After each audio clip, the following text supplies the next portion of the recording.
What's up, guys? Welcome to Daily Dose of Reddit. This is your host, Zach, and today's subreddit is r/EntitledParents.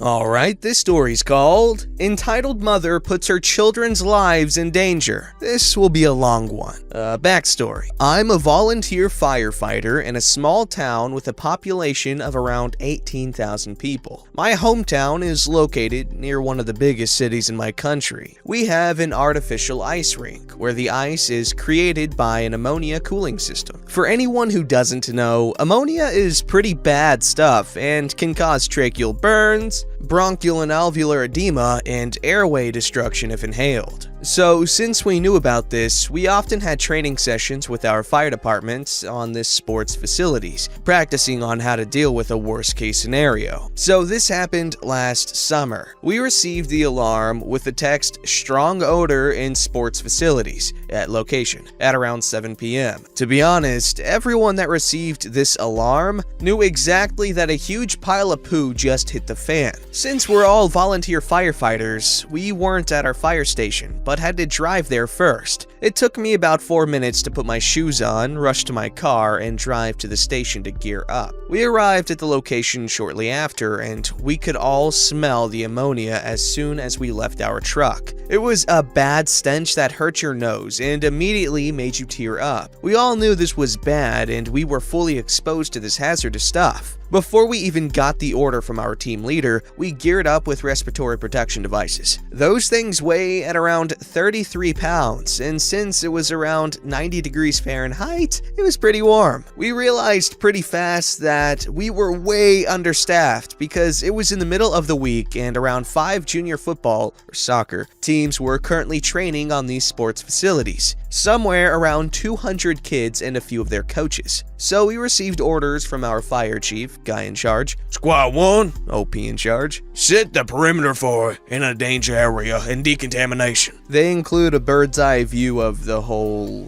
facility, I guess. But anyways, they go on to describe it, sort of. The green area was the location of our mobile HQ, also the waiting area for all the firefighters that hadn't received a task yet. The yellow area was the outer danger area, where no civilian was allowed in. The red area was the inner danger area, where no one was allowed to enter without proper gear, nor leave that area without decontamination. Becomes important later. The black area was the direct surroundings of the cooling system facilities, where the ammonia was leaking. So this was the area where only the specialists were allowed in, and those full-body hazard suits you all know from the movies and TV shows. The blue was the decontamination area, where we put up our decontamination tent, including mobile showers and all the gear we needed like extra clothing and stuff. The red and black area ended under an overpass of the freeway. Freeway was still open because way above us. Also, I put the decontamination zone under this overpass. So I've sent a few guys to put up barriers and to send people out of the yellow zone. Since we are a voluntary fire brigade, we didn't have the proper gear for this kind of event, so we had to wait until the real deals, the professional firefighters, would show up. Just to say, even as a voluntary fire brigade, we aren't looked upon as such from the pros. Sure, for them it's daily business and those guys are trained like beasts, but they never let us feel less important nor inexperienced. That's nice. So my job was basically to stand on my decontamination zone and wait, still in full gear with the breathing device on my back. I put the mask on, once in a while when a wave of stench was blown into my direction by the wind. After a few minutes, the pros arrived and I helped them prepare their gear. 2 of them suited up in those fancy full-body hazard suits, and after a short briefing by the guy in charge, they walk away towards the cooling facility. A few minutes pass, and then this happened. Enter entitled mother with 2 of her kids. This absolute and complete Karen, haircut, clothing, and attitude, walked towards me, inside the black zone. On her left hand, her 6-ish-year-old boy, still in his football gear, coughing his lungs out, and carried by her on her right arm, a toddler at around 2 or 3 years old, whimpering. Ahem, excuse me? Lady, what are you doing? How long would this little training of yours take? I'll have to bring my babies back home for dinner. Are you out of your mind? You're in a contaminated area. Get over here, now! How dare you speak to me like that? I need you to open the silly barrier your buddies put up so I can drive my car out. Lady, this isn't a training exercise. You're putting yourself and your kids in danger, so get your ass over here right now! Toddler on her arm starts crying, and the boy says to entitled mother, Mommy, my throat hurts. oh god, that was gross. See? You made my baby cry. Now move the barrier out of my way. You're just standing there and doing nothing. It can't be that bad. I wanted to run into the zone to grab the kids, but I couldn't risk it. If I would have jumped over the barrier, she would maybe try to run away directly towards the cooling facility. Also, she could have dropped the child because I definitely would have tackled her. Luckily for us, the two guys that entered the facility earlier were on their way back out. They saw entitled mother and stormed towards her, grabbed the kids and entitled mother and dragged them towards the decontamination zone. She tried to resist, but these pro dudes are merciless. One guy took the kids and the other grabbed entitled mother by her neck and pulled her towards me. She screamed and tried to kick the dude, but he was pretty unimpressed. Guy in charge came running because he heard her screams. What the hell is going on here? Oh, entitled mother walked past the upper barrier and wanted to drive her car out. Are you out of your freaking mind? You're putting your kids' lives in danger because of your stupid car. Entitled mother was screeching at the top of her lungs. OP wouldn't open the barrier and then the other guy assaulted me. That's kidnapping and I will sue you. Alright, go ahead. I'll get the police for you. Guy in charge turns around and walks towards our trucks, only to return a couple of minutes later with two cops. In the meantime, we gave the boy and toddler a breathing mask and EMTs were checking them. Entitled mother was furious and even tried to kick one of the EMTs. Lady, shut your mouth and get over here. I saw my chance and had to speak up. I'm sorry, I can't let her out of the zone. She needs to be decontaminated. She gasped and her face turned from deep red into panic white. What does that mean? Decontaminated? Am I in danger? Guy in charge knew exactly what I was onto and turned to the officer. Correct. We can't let anyone out of the danger zone without decontamination. I'll get some female firefighters to help with her. And he again walked away. What? What does that mean? Answer me! Well, since you've been exposed to a dangerous and hazardous material, we need you to completely undress yourself and step into the decontamination. We'll help you wash down all the potentially dangerous substances you might be exposed to. Note, this is in fact the process we had to follow in such a scenario. Everyone, including our personnel, had to go through this. Strip down, put clothes into a hazard bag, step into the shower, and wash for a couple of minutes. The water in the shower comes directly from a fire hydrant and is freezing cold. And that's the reason why almost only dudes are usually inside the danger zone. There is no separate shower booth for women or no special treatment. And for time-saving reasons, we don't put up privacy protection. One of the guys, cool dude, who had the hazard suit on, started to undress himself and grinned at entitled mother.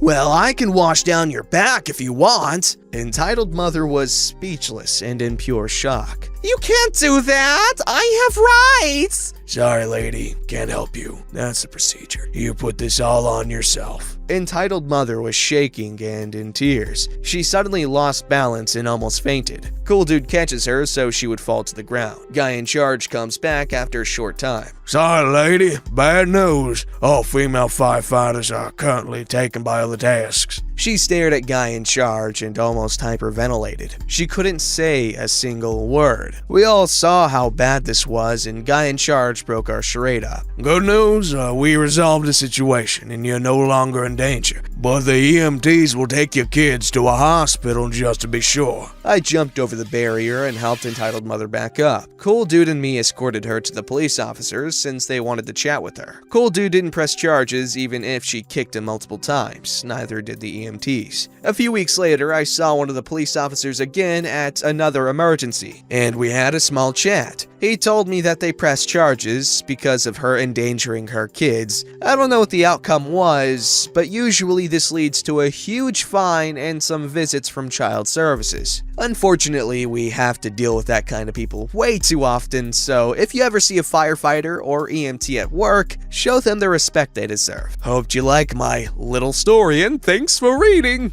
This story's called, For Once, the Daughter is Actually an Angel at a Mall. Weird, I know. Hey guys, Artsy here. I was kinda hoping I would never have to post here, but alas, here we are. Oh, and by the way, I'm on PC, so I apologize for any spelling mistakes. Enjoy my misery, I guess. Here's the cast.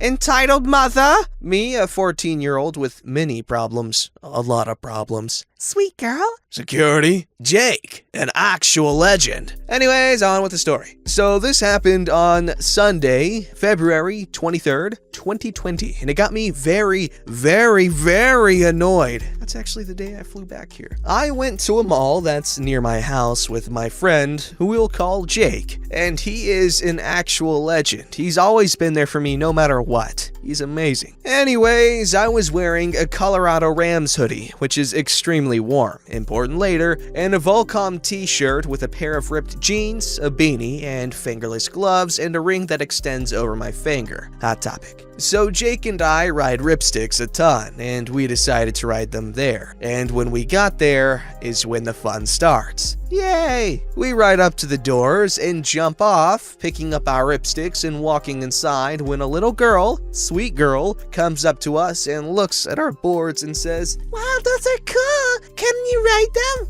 I nodded and hopped on mine to show her, and she oohed with delight, which got the attention of her mother, Mama Bear. Excuse me? Oh man, I hate that voice. It's like metal silverware on China. Horrid. This entitled mother comes storming over and I jump off my board, quickly picking it up as I see her going to grab it. Ma'am, this is my board and you cannot take it? That's theft, I say. Well, you aren't even supposed to ride indoors anyway, much less have one of those. You were obviously trying to get my daughter to get on it so you could steal her. Which is a stupid accusation because, well, I'll link a photo of one to show you. There's absolutely no space whatsoever for two people. And in case you don't know what a ripstick is like, it's basically a skateboard, but instead of a board, it's like two little foot places where you put your feet, and two wheels that wobble back and forth as you ride, and that, that motion causes it to go forward, and it's pretty fun to ride. Takes a little bit to learn, but once you do, it's a ton of fun. I recommend trying one out. Anyways, there's just no space for two people. That's all you gotta take away from this.